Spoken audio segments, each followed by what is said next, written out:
Okay guys, it's the end of January. These bikes haven't been used or run since the end of October, so shall we see if they start? And if they do, we're going to go out for a ride.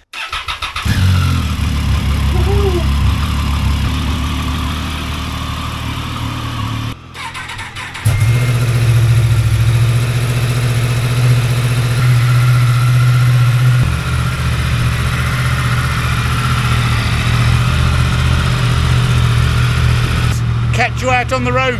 Well, Carol, we've reached the magic number. And what's the magic number today? 10 degrees. It certainly is. Yeah, we're taking things super steady. These bikes haven't been ridden since October. My little plastic dome kept them all nice and dry again through the winter. Really pleased with that. We were thinking of going for a walk this morning, and we thought, all right, this is a good day to try out the drone, to get it to do some of the functions that we want it to do. And we went for a local walk, didn't we? Yeah. We want to try and get it to do the follow me thing, don't we? And I don't think the Mini 2 officially does the follow me thing. You see, you kind of have to do a circle round you or something like that to make it home in on you. But the old drone that we lost would have done a follow me. the one that you crashed. Yeah, the one that I crashed. Yeah. Yeah. Well, why don't we actually show everybody what actually happened? Well, we'll just go for a walk up the field, and it all went a bit wrong. It went a bit peaked on. She's looking a bit muddy, and there was a little bit bent, but we're hopeful. But that kind of put a dampener on the walk, and we thought it's getting brighter. Yeah, we'll get the bikes out. Stuff the drone. We'll get the bikes out. Yeah, it's much safer. See, whenever we crash the drone, it's always my fault because you never fly the drone. I know. So what's your Triumph feel like after your love affair with the little monster then, out in Tenerife? It feels alright actually. It's just like being back home, isn't it, getting back on this?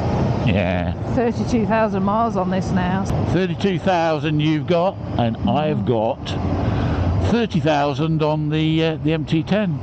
Carol's is 6 months older than mine, but they're both about 7 years old now. The longest we've both ever kept motorbikes, these two are. Just such good bikes though, aren't they, really? I just don't see anything out there that really interests me. Do you? No, I mean there's a few things come out that you quite like the look of. You quite like the look of that new Moto Guzzi, don't you? But looks a bit cramped. But now you've seen lamb chops on it. Yeah, the new V100. Yeah, I watched Lamb Chops ride it, and he's a very similar size to me, 6'2". I'm 6'3". And he looked a bit big on it.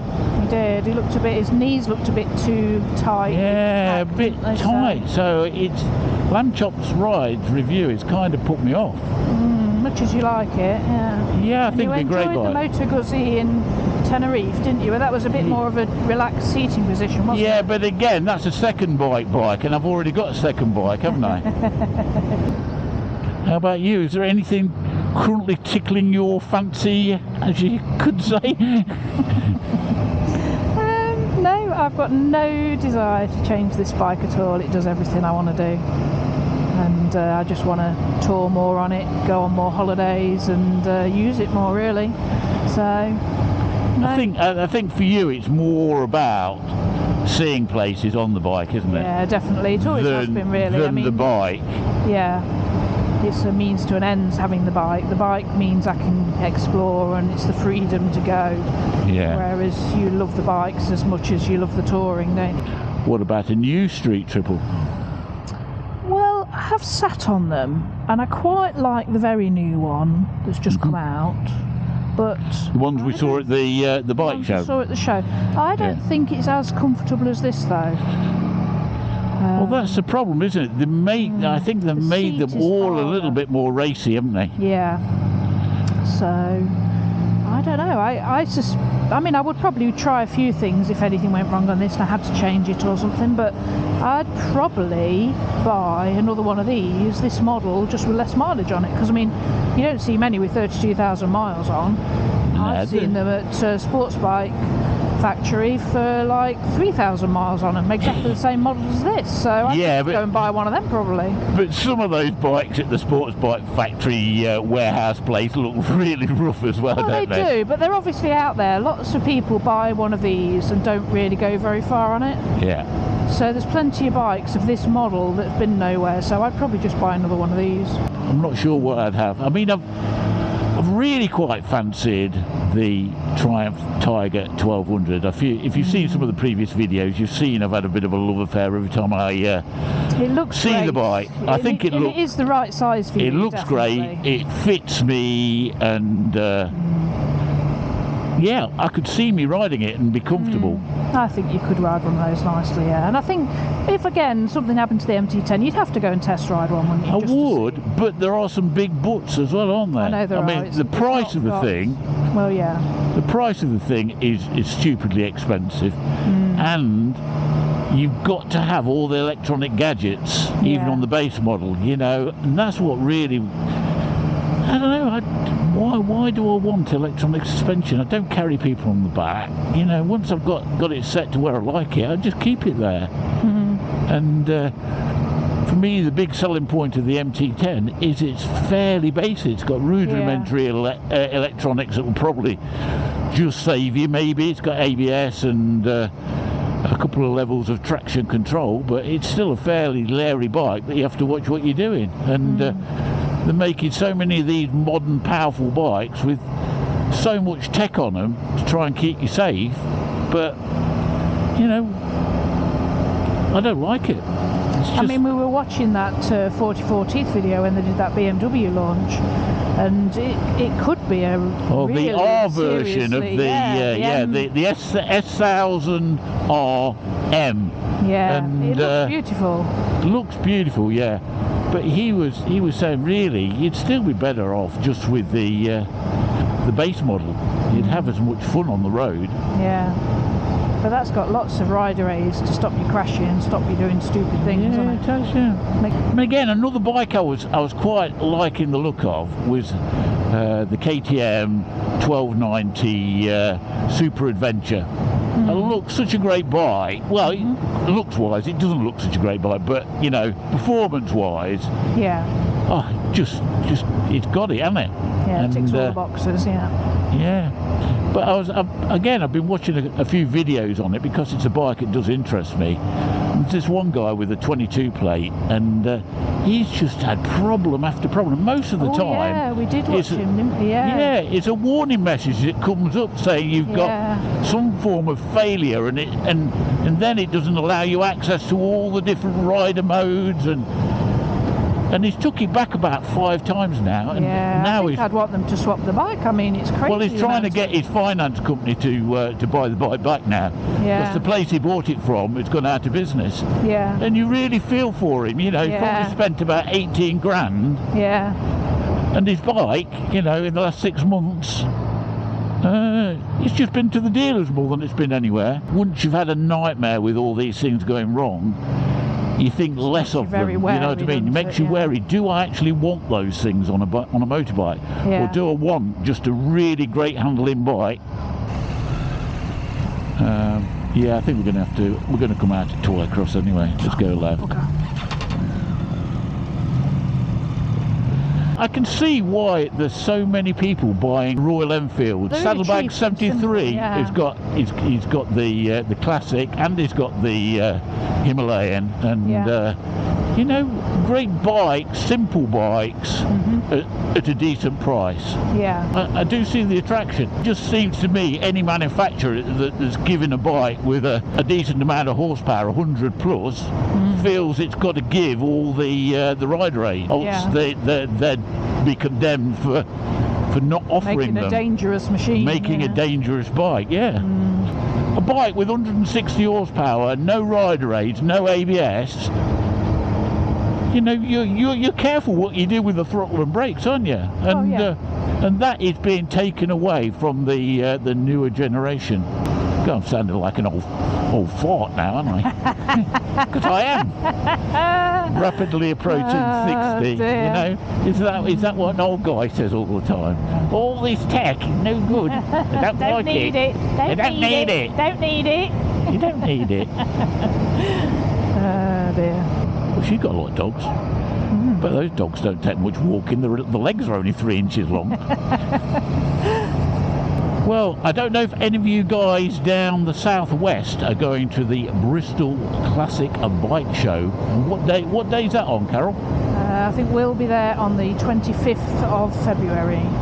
Yeah, we're heading down. We're going to stay the night, hopefully meet up with our friends Heath and Kim. We maybe do a bit of filming down there, so I don't know if anybody else is thinking of going there. It'd be nice to see you if you are.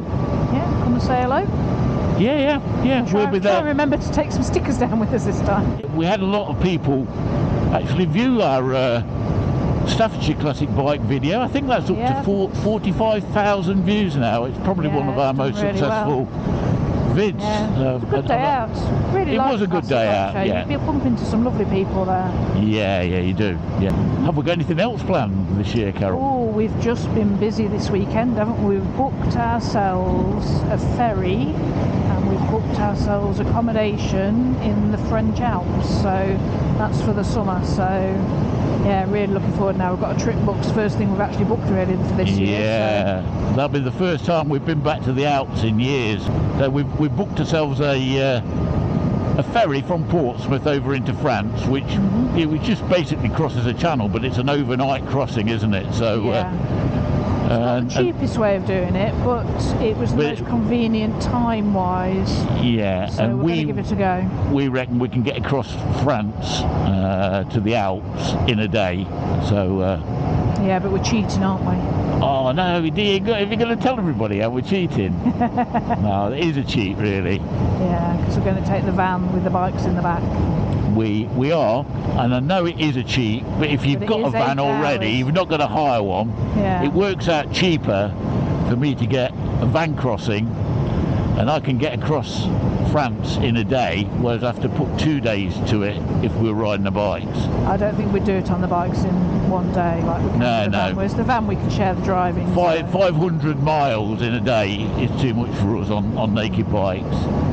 We've got some great routes hopefully in mind to do. We've only booked the ferry and the accommodation yet. We've not planned any routes yet, but we will have some good routes planned by the time we go in the summer. Yeah, which will hopefully visit several countries, and we'll be doing that on our bikes. Oh yeah, all the riding there. The van will be parked up for the week. It's just there. It's just to get across France. The roads are pretty dry now, aren't they? No, this is the best I've seen the British roads for 2 or maybe 3 months.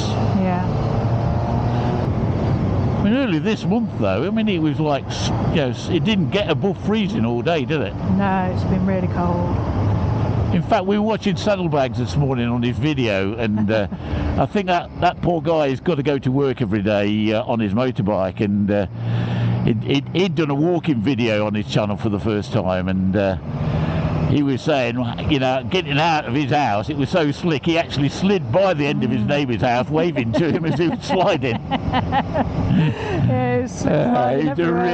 It was a really funny video, and that guy can make great videos. And if you've not watched Saddlebags 73, he's a great guy, and whether he's making... What's this come by? Why do people do that? I don't know what he's doing. Yeah. He's stopping actually.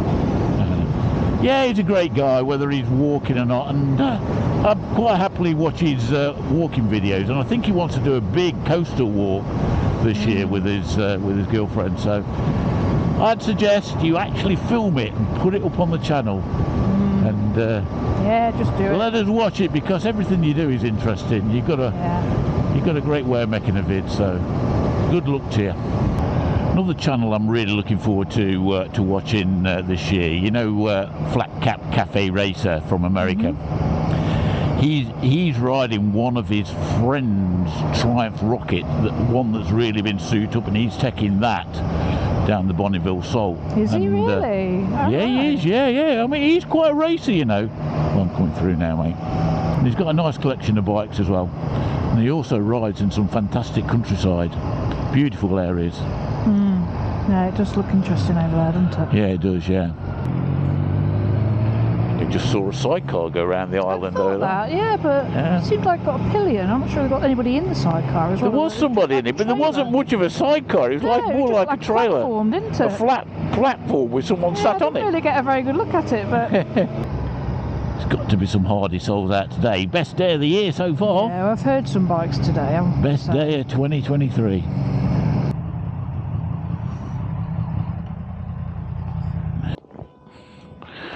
Right, folks, we shall go and get a cup of coffee.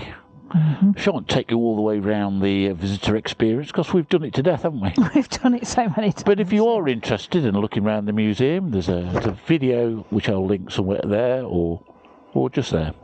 And we're going to go and find a coffee. We'll maybe see you down at the Bristol Classic Bike Show in a few weeks' time. So it's bye-bye from me. Bye-bye. And it's bye-bye from Carol.